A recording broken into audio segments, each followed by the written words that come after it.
სახელითა მამისათა და ძისათა და სულისა წმინდისათა ამინ. იგავი დღევანდელი ჩვენი წაკითხული არაერთხელ მოგვისმენია, არაერთხელ ვიფიქრია, ალბათ ამ იგავზე, მის მნიშვნელობაზე და კიდევ ერთხელ მცირედით შევეხოთ მას. უპირველეს ყოვლისა ალბათ ყველამ ისედაც კარგად მიხვდა, რომ ამ იგავში მოყვანილი ერთ-ერთი მონა ნებისმიერი ჩვენთაგანი არის. თითოეული ადამიანი იბადება რა ამ ქვეყანაზე, იბადება ღვთის მიერ მასზე ბოძებული რაღაცა ნიჭით, რომელსაც ადამიანი ან ამრავლებს ამ ქვეყანაზე ღვთისათნო ცხოვრებით, ან კლავს მას მიწაში, როგორც უგუნური მონა მოიქცა.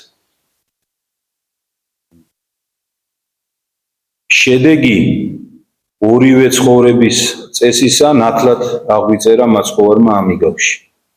ერთი შედეგი არის ჯილდო და კიდევ უფრო მეტად გამრავლება, განუზომლად მეტად გამრავლება იმ ნიჭებისა, რომელიც ადამიანს აქვს მიცემული, ხოლო მეორე შემთხვევაში იმის ჩამორთმევაც კი, რაც კი მიეცა მას.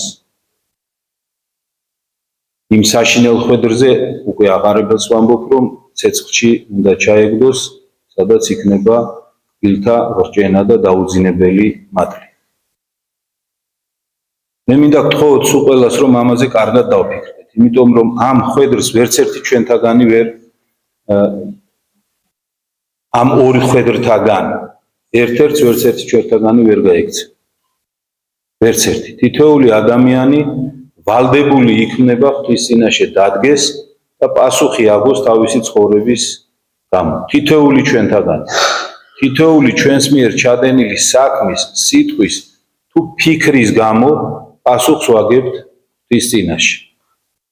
თითქოს შეიძლება ადამიანმა იფიქროს, რომ ახლა მე ვინა ვარ, რომ ღმერთის წინაშე დავდგე და პასუხი ახლა ესე იქნება. თითოეული ჩვენთაგანი დადგება და პასუხს აგებს ღვთის წინაშე. თავისი ცხოვრების გამო. გამოიყენა მან ნიჭები, რომელიც ღვთისგან ჰქონდა, ღვთისსათნოდ და თავისი გარშემომყოფების სასარგებლოდ და სულის აღსაშენებლად, თუ არა. ღმერთმა შეგვაძლებინოს თითოეულ ჩვენთაგანს, რომ ის ნიჭი, რომელიც ღმერთმა ვიბოძა, გავამრავლოთ. ეს ნიჭი თითოეულ ჩვენთაგანს აქვს, თითოეულ ჩვენთაგანს. არ შევწდები ალბათ თუ ვიტყვი, რომ აი ამ ნიჭებში შეიძლება ალბათ ვიგულისხმოთ აი ეს კეთილი თვისებები რაღაცას, რასაც ჩვენში ხანდახან ვხედავთ ხოლმე. თითოეულ ჩვენთაგანს ხო ახლა რა თქმა უნდა ცოდვილები ვართ, თითოეული ჩვენთაგანი და უამრავ ცოდვას ჩავდივართ, ყოველდღიურად კი არა და ყოველწუთიერად ალბათ, საქმით, სიტყვით თუ ფიქრით, უამრავ ცოდვას. მაგრამ თითოეულ ჩვენთაგანს მაინც რაღაცა სიკეთე, რაღაც სათნოებისკენ მიდრეკილება აქვს. ეს თითოეულმა ჩვენთაგანმა კარგად ვიცით. ალბათ არ შევწდებით თუ ვიტყვით, რომ ამ ნიჭების გამრავლებას ვთხოვს სწორედ უფალი. ანუ იმ, როგორ თქვა ეს, სათნოების იმ ჩანასახის განვითარებას, რომელიც უფალმა ვაჩუქა თავისი კაცთმოყვარებით. და გვეუბნება ალბათ დღევანდელ სახარებაში უფალი, რომ აი რაც მე შენ მოგეცი, გაამრავლე ის. იმუშავე იმისათვის, რომ ის გაამრავლო და ჩემს წინაშე რომ დადგები, გამრავლებული წარმომიდგინე. და მაშინ მე თუ შენ ამას გააკეთებ, ამ მცირე შრომას თავზიდებ, მაშინ მე გაცილებით მეტს მოგცემ მე. და სასუფეველი სხვა რა არის, ხო? სასუფეველი რა არის? სასუფეველი არის ადგილი, სადაც აღარ არის ცოდვა და არის მხოლოდ სათნოება. ხოლო თუ ადამიანი აი ღვთისგან მისდამი მიცემულ აი ნიჭს არ ამრავლებს და გონია რომ ეს მისი არის, ამიტომ დიდად არ აკვირდება. აი როდესაც ღვთის წინაშე დადგება და მე ღმერთი ამას წაიღებს, ის ცარიელი რჩება. არაფერი მას აღარ რჩება. აი წარმოიდგინეთ ახლა რომ ჩვენგან ის აი მცირედი სიკეთისა, რაც გვაქვს, ისიც რო წაიღოს ღმერთმა. Რაღა დარჩება ჩვენგან. დამეთანხმებით ალბათ რომ ხანდახან როდესაც საკუთარ თავს შევხედავთ ხოლმე და იმ ცუდ მხარეს ჩვენი თავის ცუდ მხარეს დავინახავთ ხოლმე ჩვენ თვითონ არ მოგწონს ჩვენი თავი და ხანდახან შეგვეზიზღება ხოლმე საკუთარ თავი და გვცხვენია რომ როგორ შეიძლება ეს მეფიქრა ან ესე გამეკეთებინა ან ესეთი რამე მეთქვა ეკადრებინა საერთოდ ესეთი რაღაცა რამდენჯერ ყოფილა ალბათ ხო აი გულში შინაგანად რომ საკუთარი თავი შეგვცხვენია აი უზომოდ აი წარმოიდგინეთ ეს მდგომარეობა არის ჯოჯოხეთური მდგომარეობა მაშინ როდესაც ადამიანისგან ყველაფერი ეს სიკეთე წავა და რჩება ცარიელი ღმერთის გარეშე და ეს არის სწორედ ის ადგილი სადაც არის კბილთა ბრჭემა იმიტომ რომ იქ აღარ არის უკვე აღარაფერი ღმერთი აღარ არის აქედან გამომდინარე ადამიანი არის ჯოჯოხეთში სამწუხაროდ ბევრ ადამიანს გონია რომ ღმერთის გარეშე შეუძლია იყოს კარგი თანამედროვე ადამიანებს ამას ატყუებენ ეს ტყვილი ღმერთის გარეშე ადამიანი ვერ იქნება წესიერი ეს უკვე ერთხელ ცადა ადამიანმა და არ გამოვიდა ჩვენ ვიცით რა მდგომარეობაში იყო ადამიანი ვინემ ქრისტეს მოსვლამდე რას მიაღწია ადამიანმა ღმერთის გარეშე ეს ჩვენ ნახეთ და ამაში რაღაცა თქვა დამალული არ არის არ უნდა ვიფიქროთ რომ ჩვენ ეხლა შევძლებთ ამას სამწუხაროდ ადამიანი ისევ ფიქრობს ამას და თუ დავაკვირდებით დავინახავთ რომ სამყარო ისევ უკან მიექანება ზოგს გონია რომ სამყარო წინ მიდის და ვითარდება მაგრამ სინამდვილეში უკან მიდის ბრუნდება ისევ იქ საიდანაც ქრისტემ გამოიყვანა სამწუხაროდ უბრუნდება ისევ იმ სიბილწეს უბრუნდება ისევ იმ გულის თქმით ცხოვრებას რომლიდანაც ქრისტემ გამოიყვანა არადა მთელი ქრისტიანობის არსი არის ის რომ ადამიანმა უარი თქვა საკუთარ გულის თქმებზე და დაუჯეროს ქრისტეს და მისი მცნებები შეასრულოს აიძულოს საკუთარი თავი რომ ქრისტეს მცნებებით იცხოვროს რატომ? იმიტომ რომ ხედავს ადამიანი რა ხდება ქრისტეს გარეშე რა უფსკრულამდე შეიძლება დაეცეს ადამიანი ქრისტეს გარეშე ეშმაკი კი ცდილობს რომ მოატყუოს ადამიანი და უთხრას რომ არა ესე არ არის შენ შეგიძლია იყოს კარგი ადამიანი შენ შეგიძლია იყოს ნეობრივი ადამიანი ღმერთი არ არის აუცილებელი რომ გწამდეს მის მცნებებს რომ იცავდე არ არის აუცილებელი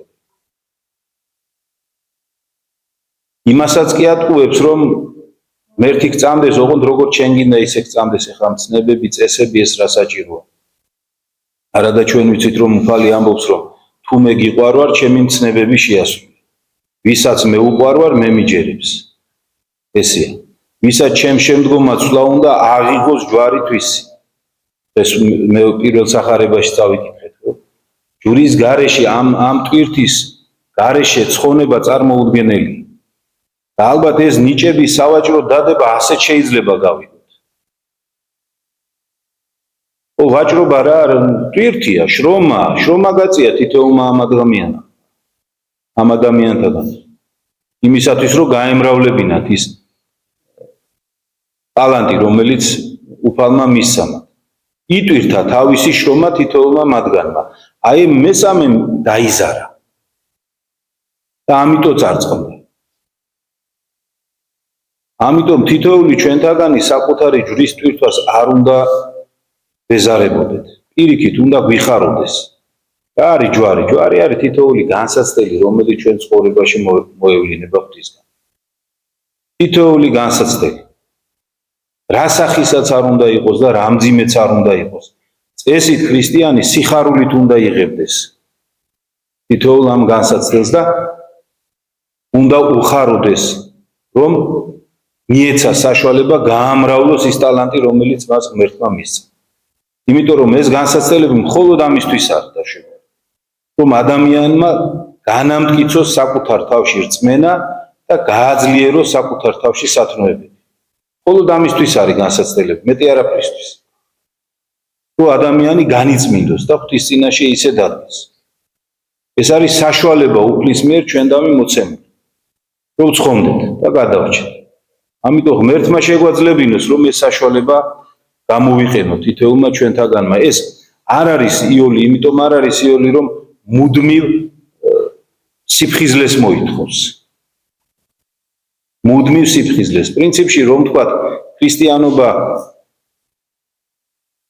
ესეც არის მუდმივი სიფხიზლე. და ალბათ ყველაზე მეტად ეს გვეზარება თანამედროვე ადამიანებს, რომ გონება მუდმივ კონცენტრირებული ქონდეს ერთ რამეზე.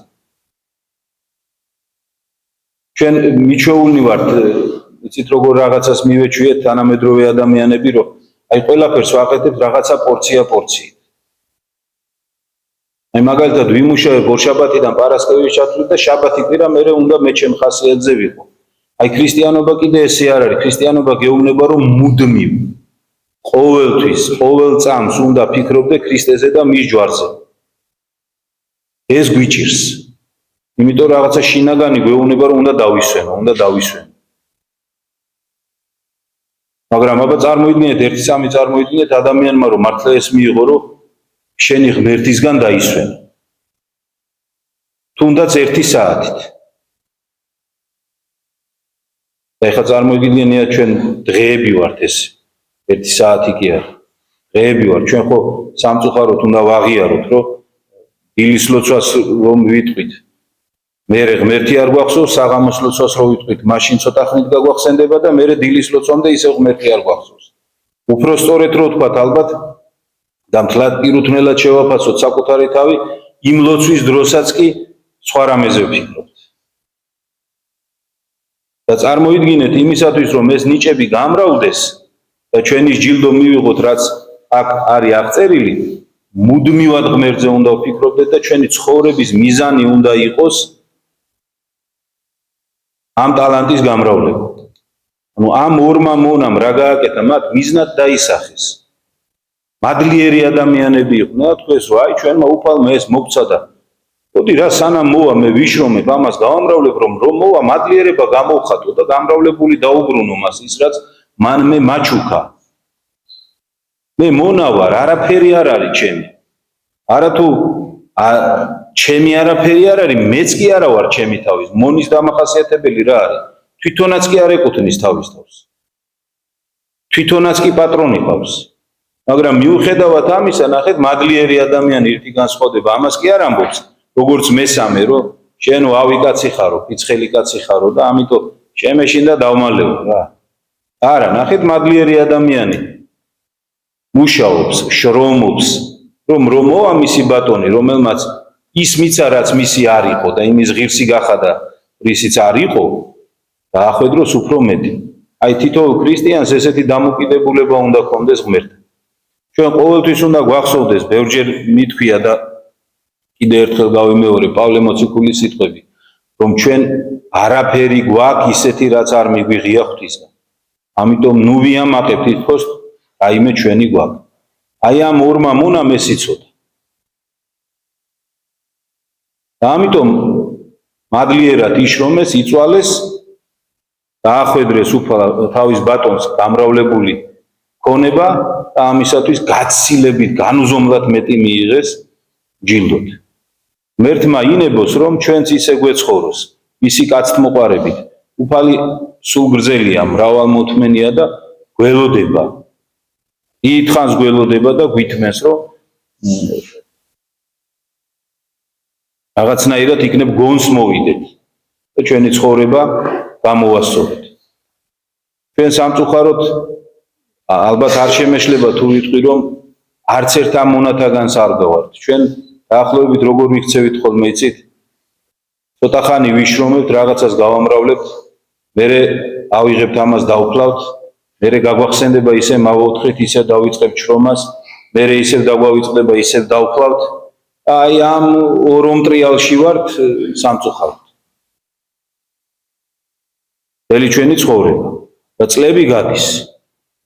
მე ვთქვი, რომ ღმერთი სულ გრძელია და მრავალმომთმენია, მაგრამ არც ერთმა ჩვენთაგანმა არ ვიცით, როდის ამოიწურება ეს, როდის ამოვწურავთ ჩვენ უფრო სწორედ ღვთისმოთმინების ფიალას და როდის დაგვიძახებს უფალი მასთან და როდის გვეტყვის, რომ აბა, მოდი და მანახე.